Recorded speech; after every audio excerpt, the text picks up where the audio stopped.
Hozir uzi qilamiz, yana bir ko'ramiz. Bemorimiz Sirdaryo viloyati Guliston tumanidan bizga murojaat qilgan edilar. Barmoq uchlarida qorayib, trofik yaralar paydo bo'ldi va yurish qobiliyati umuman yo'qolib, oyoqlarida postoyanniy og'riq paydo bo'lgan. Diagnostika qildik va kecha operatsiya qildik. Operatsiya ballon angioplastikasi.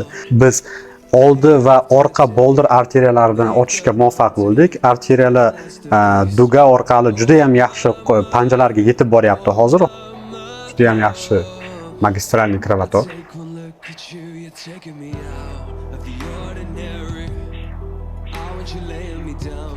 Bu yerda kichik boldir arteriyalari ham yaxshi ochilgan.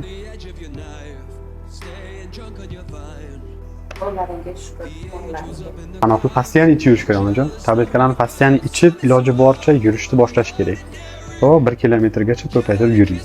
Agar sizni 1 kilometrgacha bemalol og'riqsiz yura olsangiz, bu bizning yutug'imiz bo'ladi.